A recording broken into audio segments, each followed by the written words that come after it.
Hello students, welcome you all in the MD defence school YouTube channel. और आज जो आपका पेपर हुआ है 18 जनवरी 2026 को सैनिक स्कूल का, उसमें से मैं आपको इंग्लिश सेक्शन सोल्व कराने जा रहा हूँ क्लास 6 का। तो चलिए इस वीडियो को स्टार्ट करते हैं। सबसे पहले हमारे पास जो क्वेश्चन है उसमें पूछा है करेक्ट मीनिंग बताइए सेंटेंस का जो नीचे लिखा हुआ है। She lives in her ivory tower. इस सेंटेंस का क्या मतलब हुआ? आइवरी टावर मतलब वो इमेजिनरी वर्ल्ड में जी रही है। She lives in her imaginary world, first option बिल्कुल सही है। उसके बाद करेक्ट मीनिंग बताना है। ये जो फ्रेज है वंस कप ऑफ टी, इसका क्या मतलब होगा? टू वंस लाइकिंग, यानी किसी की पसंद होना। आइडेंटिफाई द टेंस, टेंस पहचानना है यहाँ पर। हैव बीन वर्किंग, यहाँ पर देखिए हैव बीन वर्किंग कौन से टेंस में आता है? प्रेजेंट परफेक्ट कॉन्टिन्यूअस टेंस के अंदर ये आता है। उसके बाद हमको यहाँ पे डिग्री लगानी है। Do you work dash then Neelam, जहां भी देन आ जाए वहां पर कंपैरेटिव डिग्री आती है, तो यहाँ पर मोर आएगा, ठीक है, मोर देन नीलम। उसके बाद यहाँ पर भी डिग्री लगानी है। Arun run dash of all, all यानी बहुत सारे लोग हो गए, तो ऑल जब भी इतने सारे लोगों की बात हो और उनमें से किसी एक पर्सन को सुपीरियर दिखाया जाए वहां सुपरलेटिव डिग्री आती है, तो यहाँ पर होगा फास्टेस्ट। फास्ट, फास्टर, फास्टेस्ट होता है, superlative degree fastest. The darkest cloud has dash is silver lining, यहाँ पर आर्टिकल लगाना है। सिल्वर, से की साउंड आएगी, से कॉन्सोनेंट होता है तो कॉन्सोनेंट के साथ ए लगेगा। करेक्ट स्पेलिंग बतानी है बिस्कुट की, BISCUIT, ठीक है, यही जो फर्स्ट है बिस्किट, वो स्पेलिंग बिल्कुल सही है। उसके बाद इसमें बताना है सिमिली कौन से सेंटेंस में। सिमिली क्या होता है? सिमिली होता है एक figure of speech. Figure of speech, ये फिगर ऑफ स्पीच जैसे हम हिंदी में पढ़ते हैं अलंकार, तो उस टाइप की चीज होती है, यानी ये किसी सब्जेक्ट को अलंकृत यानी उसको सजाती है, उसको अलग तरीके से दिखाती है। जैसे थर्ड वाला सेंटेंस देखिए, he runs like a leopard, वो बिल्कुल लेपर्ड की तरह भागता है, तो इसमें उसकी क्वालिटी बता दी लेपर्ड के सहारे। तो इस तरह के जो सेंटेंस होते हैं ना, जिनमें एज आता है, जिनमें लाइक आता है, ठीक है, कि वो तो उस जैसा है, वो तो विराट कोहली जैसा क्रिकेट खेलता है, तो ये जहां भी इस तरह से कंपैरिजन हो, एज आ जाए या लाइक आ जाए जिस भी सेंटेंस में, वहां होता है सिमिली, ठीक है। तो थर्ड ऑप्शन बिल्कुल सही हो गया यहाँ पे। उसके बाद यहाँ पर हमको वर्ब फिल करनी है। Lokesh was busy when we dash to see him, यहाँ पर देखिए वाज आए यानी पास्ट की बात है, तो यहाँ भी पास्ट ही आएगा। अब इनमें से जो पास्ट है वो सिर्फ वेंट है, वेंट होती है गो की सेकंड फॉर्म, गो वेंट गोन, सेकंड फॉर्म जो है वो पास्ट टेंस में यूज होती है, तो यही एक इकलौता ऐसा है जो पास्ट में है। बाकी ये प्रेजेंट में, ये थर्ड फॉर्म तो के लिए ऐसे आ ही नहीं सकती, और ये भी प्रेजेंट में है, तो फर्स्ट ऑप्शन बिल्कुल सही है यहाँ पे। नेक्स्ट क्वेश्चन पे चलते हैं। हमको बतानी है correct form of verb.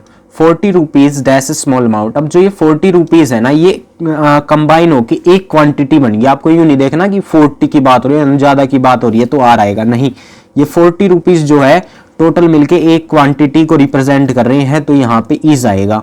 40 rupees is a small amount. उसके बाद he has retired from the business, business से रिटायर हो गए हैं वो। Aeroplane is flying above the cloud, यानी जो एरोप्लेन है वो क्लाउड से ऊपर उड़ रहे हैं, ठीक है। अबव, उनमें गैप है, मतलब कुछ हमको ऐसा शो करना है, तो यहाँ अबव बिल्कुल सही होगा। उसके बाद हमको एडजेक्टिव पहचाना है इनमें। जो ब्लाइंड है वो एक एडजेक्टिव है, जैसे मैं लिखूं ब्लाइंड मैन, तो यहाँ मैन तो हो गया नाउन, इस नाउन की क्वालिटी बताई किसने? ब्लाइंड ने। नाउन की क्वालिटी बताने वाले ही क्या होते हैं? एडजेक्टिव होते हैं। He has dash for 1 month leave, he has asked, has के बाद थर्ड फॉर्म आती है, तो ये सारे थर्ड फॉर्म के अंदर है, लेकिन इसका मतलब होगा यहाँ पे उसने 1 महीने की छुट्टी मांगी। तो जहां भी कुछ पूछना हो, कुछ मांगना हो इस तरह से, तो वो क्या यूज होता है? वहां पे आस्क्ड यूज होता है, यानी उसने पूछी 1 महीने की छुट्टी मिल सकती है क्या मेरे को, तो इस तरह से। उसके बाद हमको अपोजिट बताना है डिमोलिश का। डिमोलिश का मतलब होता है बिल्कुल खत्म होना, तो इसका अपोजिट क्या होगा? इरेक्ट होगा, यानी दोबारा से बनना। If I dash a doctor I would serve the poor, ये जो चीज है ये एक हाइपोथेटिकल सिचुएशन है, मतलब ऐसे ही मन गढ़ंत कोई कि मैं डॉक्टर होता तो मैं गरीबों की मदद करता, अगर मैं प्राइम मिनिस्टर होता तो मैं ये करता।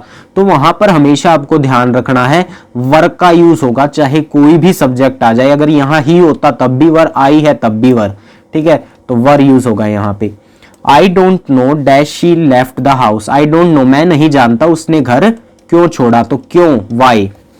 We are to meet him next week, इसमें हमको correct option to improve the sentence, sentence को इंप्रूव, अब हमको पता है आर के बाद क्या लगती है, आईएनजी वाली फॉर्म लगती है, ठीक है, तो यहाँ पे आर के बाद मीटिंग आना चाहिए था, we are meeting him next week. अच्छा बाकी ऑप्शन क्यों नहीं आए, जैसे यहाँ वर्ड के बाद टू गलत है, वर्ड के बाद डायरेक्ट आईएनजी वाली फॉर्म आनी चाहिए थी, वुड के बाद ये भी गलत है, would be in meeting him next week नहीं, ये भी गलत है क्योंकि हैव के बाद थर्ड फॉर्म आती है, तो एक ही ऑप्शन सही है यहाँ पे।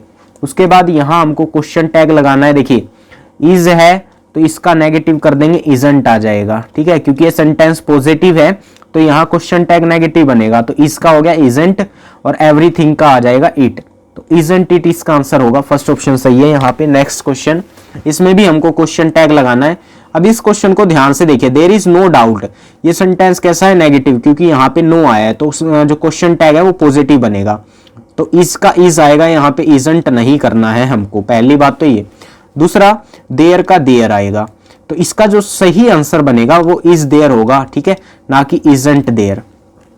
नेक्स्ट है अपने पास पैसेज है, पैसेज को पढ़ के हमको 5 क्वेश्चंस के आंसर देने हैं, पहले पैसेज पढ़ लेते हैं उसके बाद क्वेश्चंस के आंसर देखेंगे। डॉक्टर एपीजे अब्दुल कलाम के ऊपर बेस्ड ये पैसेज है, कह रहे हैं 11th प्रेसिडेंट थे इंडिया के, वो ग्रेट मैन थे with a high level of intelligence, बहुत ज्यादा इंटेलिजेंट पर्सन थे, वो born and raised in Rameswaram, Rameswaram में वो पैदा हुए और वहीं पे बड़े हुए जो कि तमिलनाडु के अंदर है। उन्होंने फिजिक्स पढ़ी सेंट जोसेफ कॉलेज से तिरुवनंतपल्ली में, and aerospace engineering at Madras institute of technology यानी MIT चेन्नई में। He was a good student through out his school years, वो अपने स्कूल के दिनों में बहुत अच्छे स्टूडेंट थे। Popularly known as missile man of India, doctor Kalam had lead India from one achievement to another in space technology. He played very important role in India's Pokhran 2 nuclear test in 1998 after the original nuclear test by India in 1974। मतलब उनका जो है ये कह रहे हैं कि missile man of India माने जाते हैं वो, क्योंकि उनका जो है परमाणु जो बम है उनमें ज्यादा योगदान है उनका, इंडिया को जो न्यूक्लियर पावर बनाने में उनका बहुत ज्यादा योगदान रहा है। He had been awarded with the Padma Bhushan in 1981 and Padam Vibhushan in 1990. The United Nations recognized Dr. Kalam 79 birthday as World Student Day. तो इस तरह से पैसेज कंप्लीट हो गया। अब देखते हैं क्वेश्चंस को। डॉक्टर एपीजे अब्दुल कलाम कहाँ बोर्न हुए? रामेश्वरम में।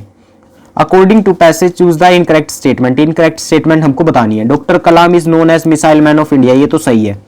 Doctor Kalam very important role in India's nuclear test in 1998, बिल्कुल सही है, ये रहा यहाँ पे ये स्टेटमेंट, ये भी सही है। यानी doctor APJ Abdul Kalam was 11th president of India, ये भी सही है, तो ये गलत मिलेगी, यही अपना आंसर है। बाकी पढ़ लेते हैं। Doctor Kalam received the Bharat Ratna in 1991, इस चीज की कहीं भी इस पैसेज में जिक्र नहीं है, तो मैं इसको अभी के लिए रोंग मानूंगा। बेशक ये ठीक हो, ठीक है, लेकिन पैसेज में जिक्र नहीं है तो मेरे हिसाब से ये रोंग है, तो ये इसका आंसर है। Choose the correct option, option बताना कौन सा सही होगा यहाँ पे। यूनाइटेड नेशन जो है recognised doctor Kalam 79 birthday as world student, बिल्कुल आसान पैसेज है, डायरेक्ट आंसर निकल रहे हैं। Doctor Kalam had lead India from one achievement to another in space technology, यहाँ जो टेक्नोलॉजी है उसकी पार्ट ऑफ स्पीच क्या है ये बताना है, तो नाउन है ये, ठीक है, क्योंकि किसी चीज का नाम है। रेकोगनाइज का सिनोनिम बताना है, रेकोगनाइज यानी पहचानना, तो वैसे ही आइडेंटिफाई का मतलब भी क्या होगा? पहचानना होगा। तो इस तरह से अपना ये 2026 का सैनिक स्कूल क्लास 6 का इंग्लिश का सेक्शन कंप्लीट हो जाता है।